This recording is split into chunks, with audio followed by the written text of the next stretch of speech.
Introduce yourself to the audience and sort of give us a bit of background in your business leadership and what you're bringing to the discussion today. Well, hello everybody, my name's Tom and I'm the CEO of Serenity and Leadership. And we coach individuals, we develop teams and teach and develop leadership skills. And at an organisational level, we change and transform cultures.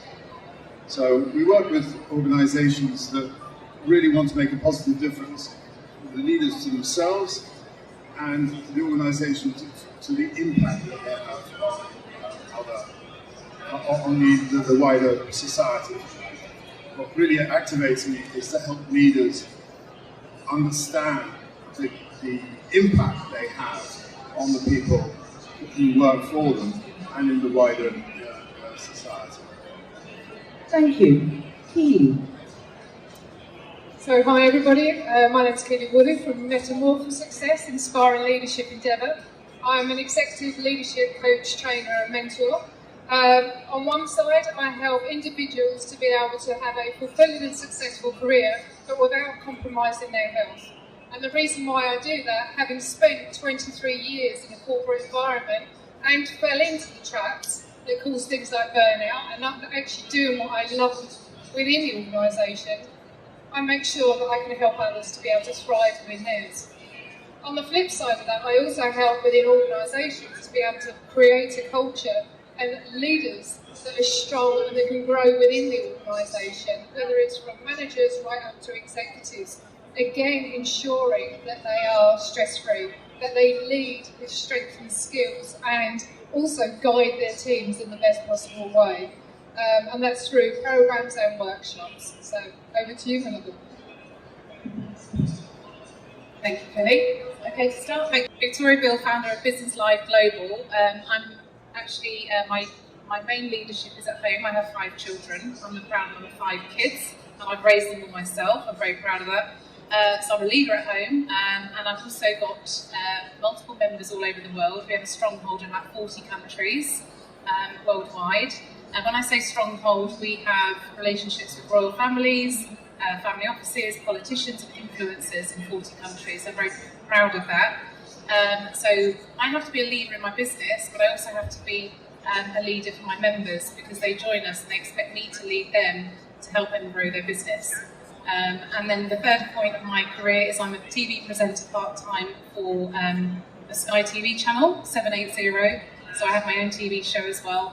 So I have to kind of be the leader when it comes to my production team. So lovely to meet you all, and I hope you enjoy the session. Thank you. What I'd like to do now is kick off with the first question. I am going to ask Tom if you could just start off by leading the question. I would like it to be an interactive environment if possible. Feel free to discuss, feel free to disagree. Don't feel free to come to blows if you don't mind. So if we start off with, what do you believe the key traits are of a great leader? I think it's an interesting reflection that the pace of change that we are experiencing now is the slowest it ever will be. So the old leadership skills that were developed and are still being taught in most of the business schools are somewhat out of kilter with that pace of change. And so what we need to do is to develop ourselves. We need to really understand ourselves, have a really deep understanding of what makes us tick, what makes us react, and so that we understand how we process just meeting, working with people who are different. And that's one of the things that I think is really important, is working with difference. Because more and more we are mixed, different backgrounds, different genders, different everything. So I'm going to sort of hand that over, because I can go on all day about this. So actually leading on to that point, I mean, I think it's a very valid point, is the most fundamental thing that a leader needs to have is to be able to understand his team and be able to create an empowering, thriving team. Or her team. Sorry? Or her team. Yes, yeah, I didn't even know I did that. Or one's team. Yes, exactly.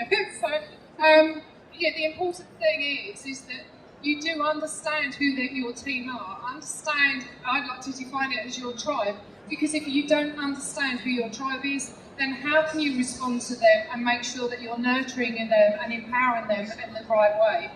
And it also requires you to ensure that you are stepping back to promote your team when you are doing things that are successful, but at the same time stepping forwards when there are challenging things that are going on within your department, not hiding from some of the problems. And along with that is empowering your team enough to have the confidence to make the decisions themselves and not micromanaging them. When you give them the tools to be able to do that and empower them, it helps them to grow and thrive. And be proud when they get promoted and you leave the they leave the organisation, or get promoted above you. Because ultimately, don't be ashamed that they've gone above and beyond you. You've done your job. Be proud that you've achieved that. So, over to me. That's wonderful. Thank you, guys. So, these are my traits of a great leader, and you may disagree or you may agree, who knows. I believe in democracy and not dictatorship, okay? So the leader must listen, be a good listener. Listen to the staff, listen to peers, and also, most of all, listen to people who've walked the walk and done a good job of that. A good leader must stick to promises. If you make a promise to somebody, particularly one of your team members, please stick to the promise. Simple, but some people forget to do that. Problem solver. You don't know the answer to every problem, but you can try. And that's when you rope your team in and say, here's the problem, let's fix it. Always try and be positive, have a positive outlook. Regardless of what's going on at home, I've learned that one as well. And last but not least, a motivator. It's so easy to walk into an office or a room of staff members, you've had a really shitty day, excuse my French, and to then bring that energy and that vibe into your workplace. As a good leader, you have to kind of leave that at the door. That's really important. How would you... You're going to disagree. Here we go. A bit of a fight. Go for it, Kelly. Before we go into the fight, there's a lot of people talking about AI these days. So I think that a key skill, attribute of a leader today, is being tech savvy. You know, in the old days, there used to be a director who was in charge of that kind of thing. Now they all need to understand that, be in tune with that. I talked about change. I think one of the important things is, and we learned this during the pandemic, leaders saying, I'm sorry, I don't know the answer to that question. You've got to have courage to say that. You've got to be able to be vulnerable to say that. But leaders who think that they have to know all the answers are going to trip up, and they're going to make people fall down with them. So be humble, be vulnerable, be honest, be transparent. These are all key skills for the future. Keely, you wanted to add? Yeah, it was only a minor interjection, and it was by virtue of the fact that, yes, you need to a certain degree, is keep things at home. But on the flip side of it, you need to be vulnerable enough to be able to share with your team, have a trusting environment that you can say, do you know what, guys? Things aren't quite right at the moment, and I might be a little bit snippier than normal, or I might not be my usual inspiring self, because actually we do have bad days. So you need to be vulnerable enough to be able to share that with your team, because it will also embrace your team to be able and encourage them to be able to be vulnerable with you too.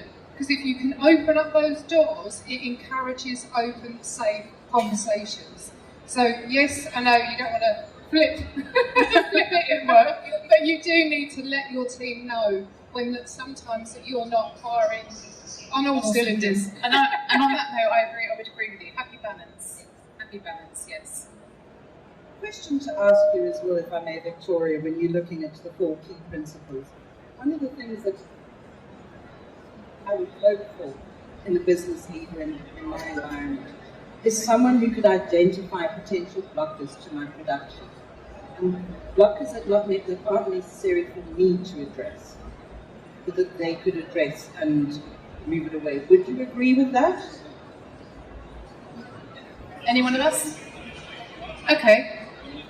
I would agree with you. I think a good leader would, almost like a doctor, go through kind of a bit of a prognosis, diagnosis, whatever you want to call it, and prescribe the right medicine, or in this case, the right counselling, or whatever. I do think that that is actually a mark of a very good leader. So yes, I think that's absolutely essential in leadership. I don't know if the other guys would agree or add to that.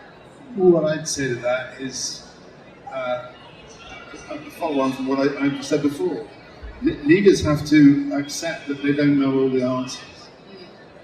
And the people who do know what's going on are the people much lower down in the organisation. And I think that leaders have got to let go of this idea that they need to know the answer, but to go out there and talk to people, listen to them. If you've got a problem, the people on the shop floor, they know the answer. The trouble is that most management don't listen to them. And also the clients as well. Yeah. Yeah, absolutely. Talking to clients. I run a global program where we got a client to come in and talk to the executives about what it was like to be a client. And I tell you, some of the feedback actually had them in tears. Right. Yeah. Keely, do you have anything you want to say in wrapping up the answers to this question? Oh, sorry. I think everything has been covered off here. I think the important thing is that you're a leader, that you are ready to evolve and adapt and flip. If there's anything that has shown us through COVID, through the wars that are going on, the supply chain disrupted, energy prices, a leader needs to be able to adapt and flex and flip and be prepared to change their strategy. Because if they're not prepared to change and they say, as you said, saying stuck in dated ways, then they will not be able to thrive in their businesses, which is why so many businesses end up collapsing, because they're not prepared for those changes. Keely, your response segues very, very nicely into question 2. So if we look at question 2, do you think leadership needs to evolve with the times, and in what way? And if I could ask you to continue to lead the answer based on what you were saying. And so 100%, every leader should be able to evolve and adapt and change. We are changing all of the time in the world, in the globe, whether it's systems, people, and learning styles. So you need to be able to adapt with those. And if you don't, then you're going to stagnate and you'll lose people along the way. The old way of thinking and leadership cannot be sustainable.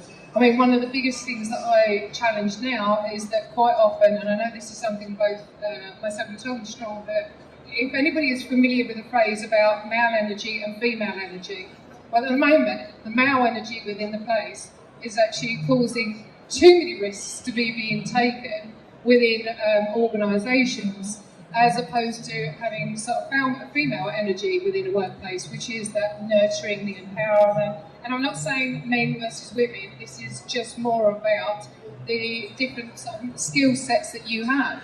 And bringing those into organisations is a much better way for a business to thrive, by having those two leadership styles and benefiting from them. So I think I maybe went off piece a bit there. It is very valid. Victoria, do you have anything to say either to the first question or to what Keely has responded?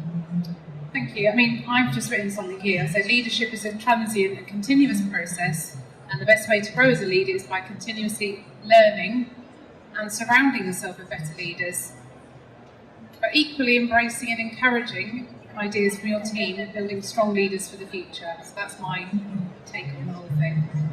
Tom?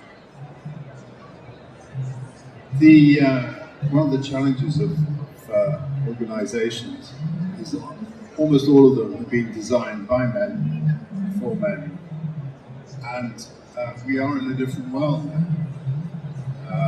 I still meet people. I've done some work in Nigeria.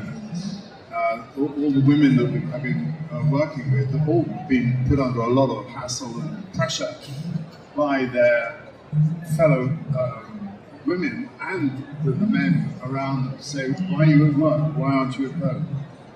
So there is this still this push, and we're going to go on to that. Perhaps I'm just following on from what Keely was saying. What we lack is some of the feminine wisdom. And so, in terms of leadership skills, yes, they're evolving, and in a sense, we need to sort of look. I've been looking back in history, looking at great leaders and that, and some of the leadership traits that they were showing are exactly the ones that we need now. So, I think what I said earlier about self-awareness, that is something that underpins so much of what leaders need today. They need to understand, not least, their ego. Because when somebody is driven by their ego, and we see it being played out in politics and in organizations, I mean, look what's happened to OpenAI in the last couple of days, over the weekend. This is a total lack of communication and some massive egos clashing up against each other. So, yes, leadership needs to adapt and change, and let's not forget that there's some fundamentals of leadership that don't change. Keely, would you like to add to that? Yeah, I mean, very low. Yeah, I mean, I think it's absolutely on point. There's always going to be leadership styles that will continue and stay as there, and you would hope that people would implement within the business. I think the most important part about it is that being able to flex and adapt within an organisation to change it. AI technology, automation. We've also gone into a situation where when through COVID, we had to go into working from home scenarios. I personally have been in a hybrid situation for over 20 years. I was a programme delivery director, so I went all over Europe. I was used to that way of working, but there were so many leaders that were used to being in an office, expecting their teams to be there from 8 till 5, or 9 till 5:30, and they thought that because their bums weren't on a table, that they wasn't doing their job, and that's got nothing to do with that at all. People can be just as hard grafting working from home or working in the office. The point is are you able to trust your team enough? And have you recruited them correctly to do the job they're supposed to do? And it doesn't matter whether it's in the office, at home, or remotely. And you should be able to adapt and flex to that. And that's what we need. Victoria, your response? Yeah, I mean, I totally agree with what you're saying there. And I think actually it takes a certain type of leader to manage staff from home as opposed to an office. That's a whole different leader type. In my own personal experience, since we went global with the network, obviously we're then talking about leadership on a global scale. So leadership with partners, with members, cultural differences, gender differences. It's a whole new ballgame, as well as then we've got people who are on the spectrum, autistic, dyslexia, ADHD as I have. My good friend who's standing up over there, Jonathan, he'll wave his hand, is a very big influencer in the neurodivergent community, and a very big advocate of female leaders as well, so speak to him if you want to get far as a female leader. But in terms of actually being a great leader, you have to be very, very diversified these days. You have to move with the times and technology. You've got no choice. It's whether you decide to take that baton and run with it or give it to someone else. Keely, you look like you wanted to say something there. At last, she's on my side. The only thing I'd add there is about, you talk about working from home. And I think for a lot of conventional leaders, it's been a real challenge that. How do you manage people that you can't see? and it requires letting go, real delegation. And I think that as organizations develop, I think you'll find that some of the management layers will be taken out because working from home is a real challenge. And I think it's a different challenge for almost every organization. So applying a rule will not work. But it is about really finding out what will work for the people, and what will work best for the organization. I think one of the key things there is organizations need to be clear about what their ground rules, what their boundaries are, and work them out with the people, as opposed to some grand fromage up at the top, making the decisions. Ladies, do you have anything else that you'd like to add before we move on to the next question? No, I think we've covered it. We could talk about this for hours, really. I know, that's why I'm having to be just a bit detailed every now and again, if I may. Thank you, I really appreciate that. It's good to hear the discourse, and also sometimes in the discussion that people have different opinions as well. But moving on to question 3, why is it crucial for women in leadership positions to not feel the need to adopt traditionally masculine traits to achieve success? Sorry, it's a fine point for me to want to discuss. Who would like to lead that question? You want me to do it with you? Okay, right, I'll kick this one off. Don't follow anyone else. Be yourself, be authentic. If you're a leader and you can actually tick all those boxes we've just talked about, you can cross-pollinate culturally, across the genders, neurodiversity, you're over halfway there. And just be yourself, be authentic. Listen to people and watch people that have done it before you, that have done a good job. I don't think the men or the female thing comes into it myself. That's my personal view. You might think differently. I think the important thing is, as you said, is being as authentic as you can. It doesn't matter whether you are male or female, you need to be authentic to yourself. The biggest challenge I had when I was in the corporate world is that, unfortunately, I was in a company that was predominantly men. As further I got up the ladder, there was fewer women in roles, and the general management team was all men, and not many other diversions either.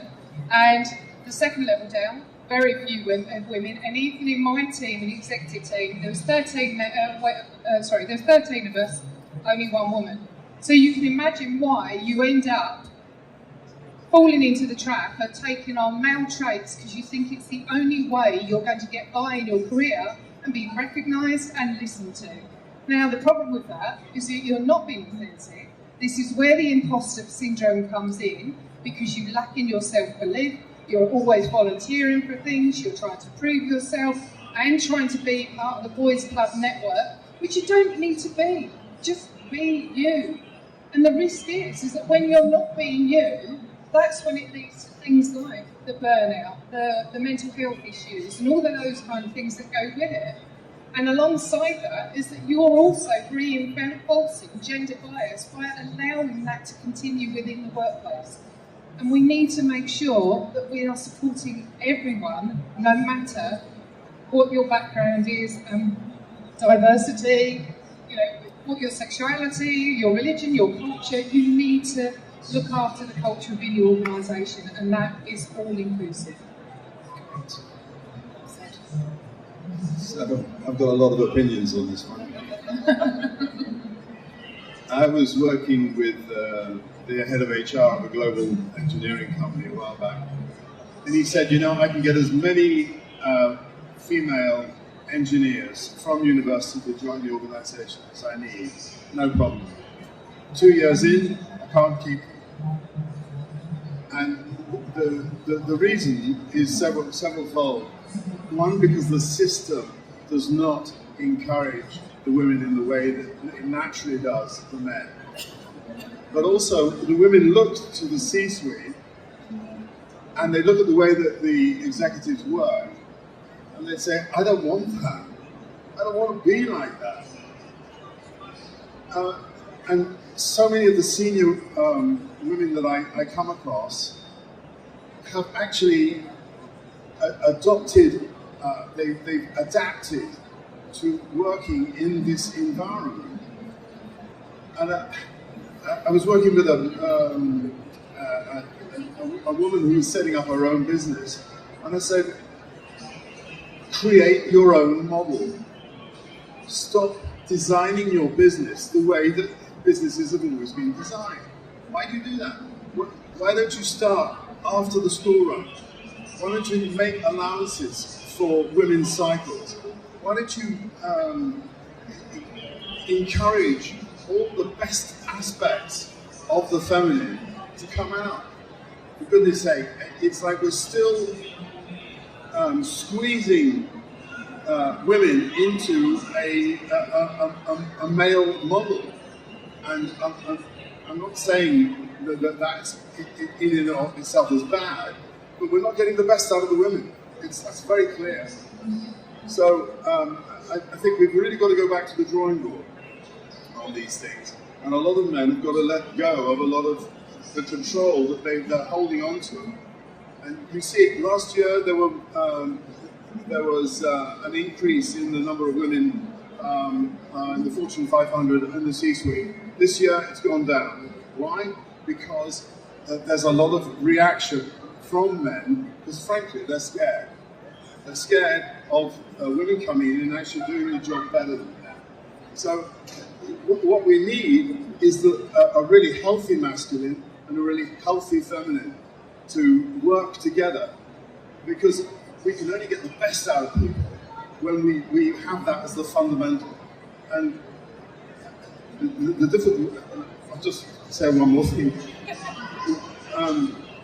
Feminism has been very successful in many ways, but what it's left is a lot of women who are very angry, rightly, very angry and very frustrated.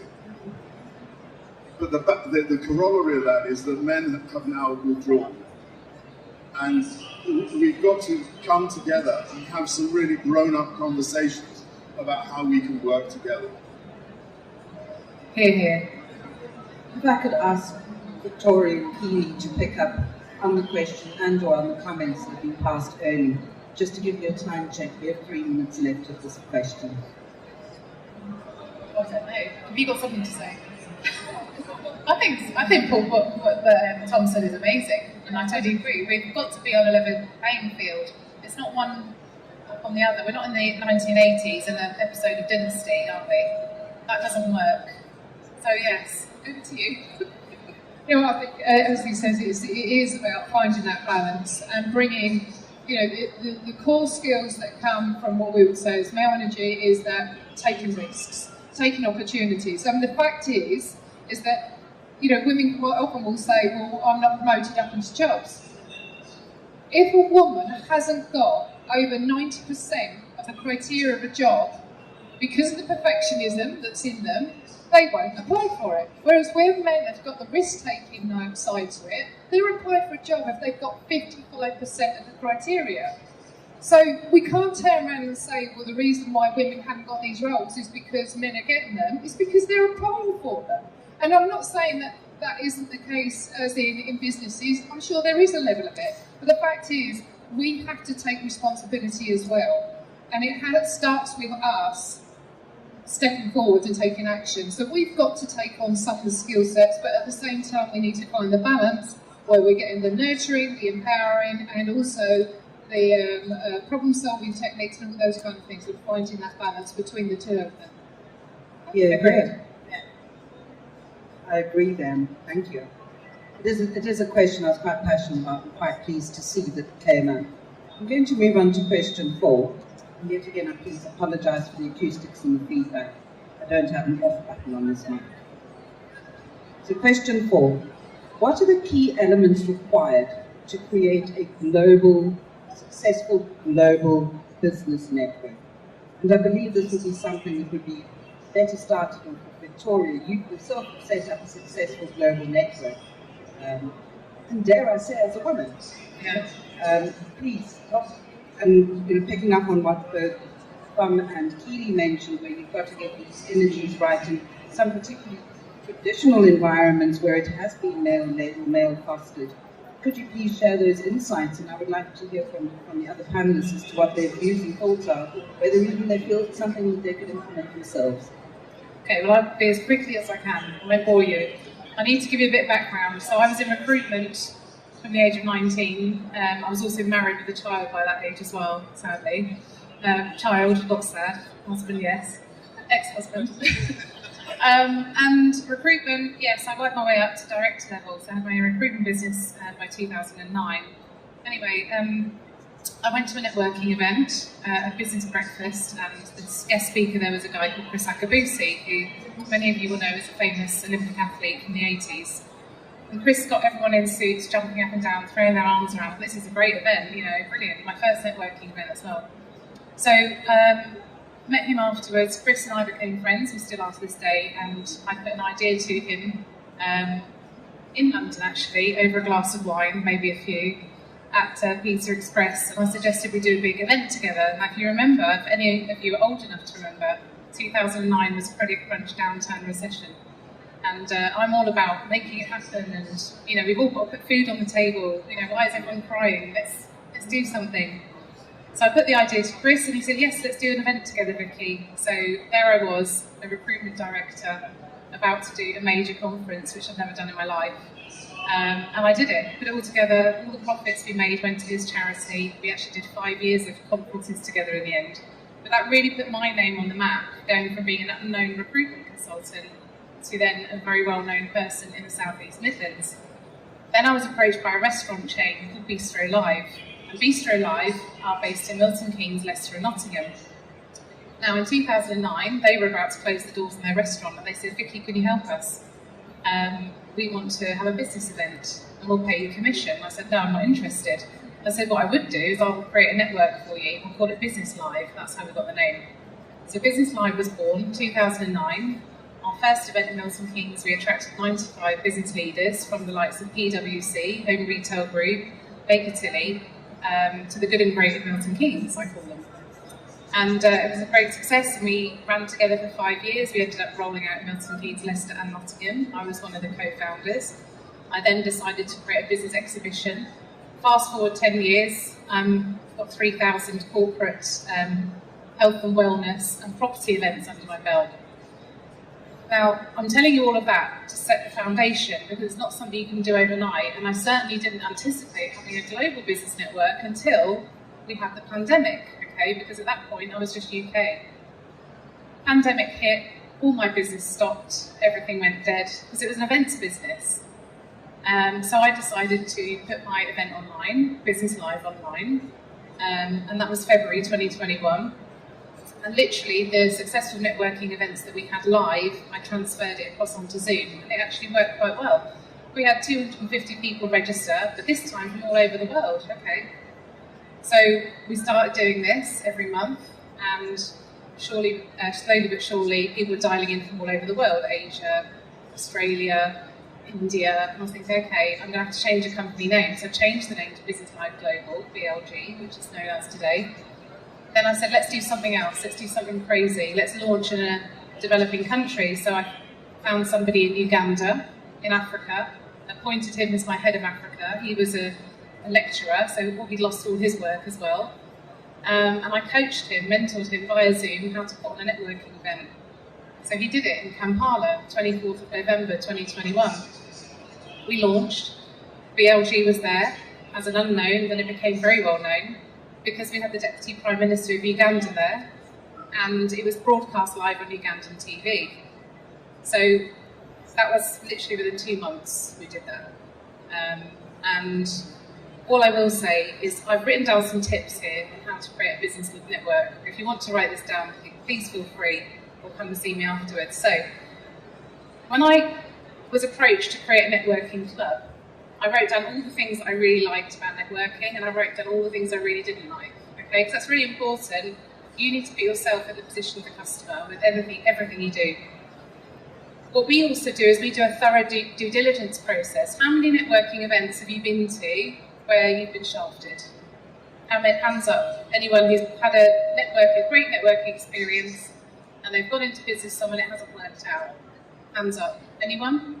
Be honest, yeah, a few, okay? So we do a due diligence process, so that doesn't happen. So all the members that apply, and it's by invitation only as well, they have to fill out a very watertight application form, and then we do a thorough DD for you. So all the members know they've gone through the same process. Just small things like that make all the difference. What's important to me is code of conduct in leadership, and we talked about earlier, in a business, have a code of conduct in your network, okay? So that way you can find out if you share the same vision and values. It's so important. Particularly during the pandemic, I could visualise the world leaders are struggling, they need help, okay? That's the nice way of putting it. So let's create a community of like-minded, collaborative mindset team players, business owners. Let's get together and do some good for the world, right? Let's create a membership, take a percentage, create a foundation, bring young entrepreneurs and create like a very nice ecosystem. So that's what we've done. If you want to come out of this meeting today and you think, I want to have a global tribe, I want to do what Victoria's done, right, create yourself an online free networking event, but it's got to be different to everyone else, okay? It's got to have a little bit of a difference, it's got to have your authenticity. This is so important. Promote your members more than yourself, okay? Nobody wants to know if you're at the gym. Nobody wants to know if you're at the doctor's. I'm so sorry to tell you this about social media, okay?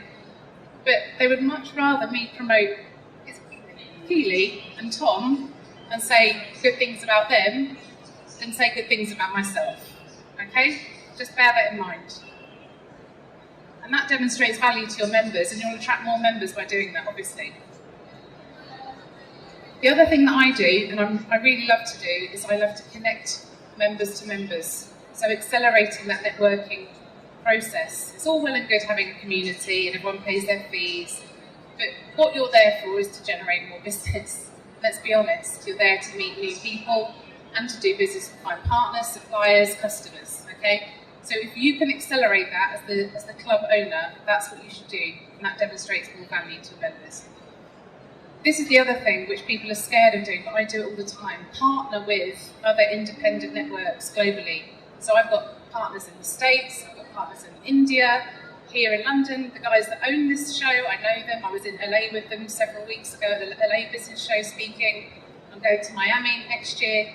You know, they're giving me an opportunity and I'm bringing my network to those areas. So it's a collaboration. And as we've said many a time, my last point is be authentic. Just be yourself. Do not follow anyone else. Okay? Take the good bits from this one, but do your own thing. Find your own path. And that will make you successful. Make you have a successful global business network. I really like that. In fact, I'm going to come and ask you if I could have some notes. You're welcome. I know that you are going to switch over into audience Q&A, but I would just like to offer the opportunity to Keely and Fun.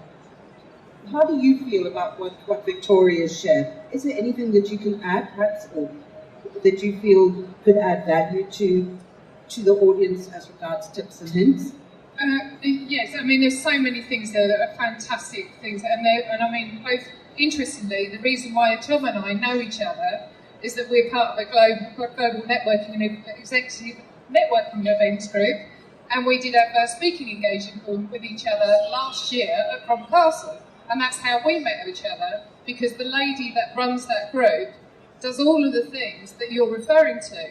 She's not about her, she's about empowering everybody within the community. I mean, one of the things that Tom knows with myself is that I'm usually very good at seeing connections with people. So if you can connect people, it's really, really powerful.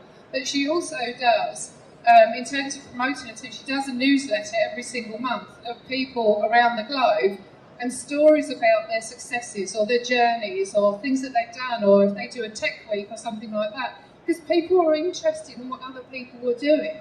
And it's a really positive way to engage people, because they go, oh, okay, it's not all about her, it is actually about the entirety and bringing everybody together and promoting them.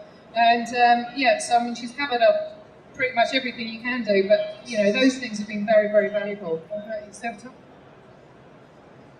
But as Keely says, I owe my friendship and connection to her,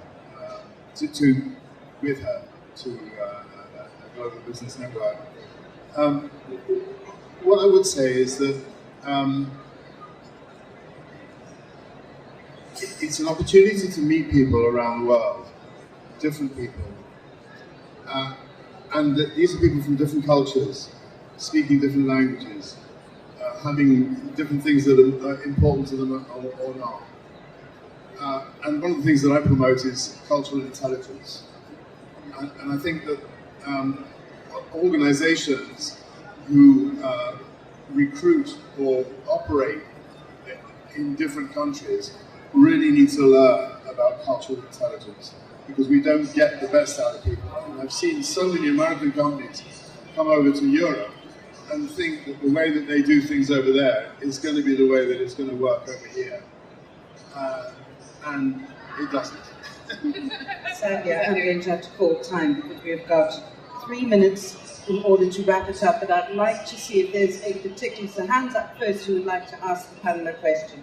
I'm possibly only going to be able to cover one question, but what I'd like to do in the closing is that the panelists can say what stand they're on so that you can approach them at the stand. Please, thank you, sir. Hello, greetings from Finland. We are from Finland. And actually, thank you for a very interesting lesson. I am an old man, so I actually remember my mother's good words that she said that, remember, treat other people like you want to be treated yourselves. And I think that is perhaps the summary of your explanation. But we are working with Mika about profit in mind. And actually, we have been studying that company that makes profit had a better culture, because treating people well will result in better profit.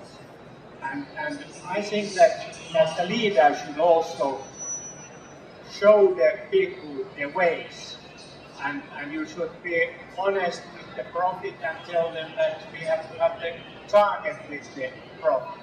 Because if you don't have as a leader the target with the profit, there will be not any profit. And we know what actually there is a lot of companies who's running bad. In the United States there are about 33 million companies, small company mostly, and about 60% of them are not running so well. And we know what not to run well, it means stress for the leader, it means stress for the people, it's a community that's not run well. So I hope that a question from you, how do you take care of the profit in your company? Thank you. Who would like to pick up that question? How do you take care of the profits in your company through leadership?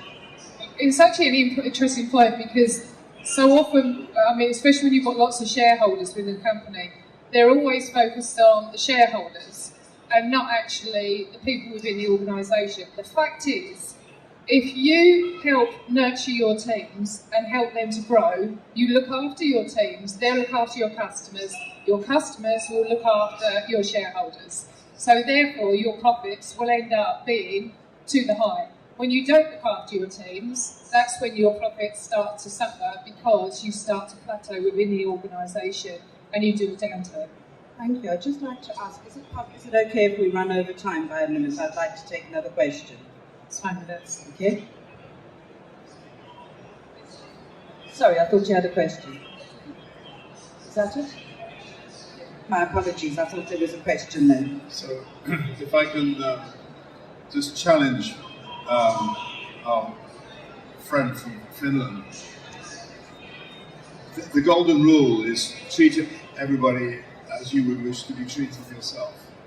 But it doesn't work, because we're all different. Our cultures are different. My suggestion is to change that slightly. Say, treat everybody how they would wish to be treated. It's a subtle difference, but by golly, it does make a difference. My humblest of apologies for that feedback. Firstly, I'd like to say thank you very, very much to the panelists. That was a very interactive and very engaging session. And thank you. And I've learned quite a bit, and I'd like to know more. And thank you for The listening. audience, because it wouldn't have been the same without you. And what I'm going to ask in final closing is just a very quick thing. If you could just announce your stand names, so that if there are any questions, please feel free to go and engage. I'm sure they'd welcome you with open arms. Oh, thank you. G46 at Going Global. We are partners there with our partners Table Networking, but it's the Business Live Global stand, so please do come and see me. B1104, and we're right at the top right. Thanks. Serenity in Leadership, we're R238, which is towards the far wall. And yet again, I'd like to say thank you. And a thank you from WorldPay from FIS, we're the world's largest payment processing company. And if you'd like to know anything about how to manage, take, make, and accept payments, please feel free to speak to my colleague Graham or B772. Thank you everybody for your attention. Thank you. Thank you very much. Good to meet you.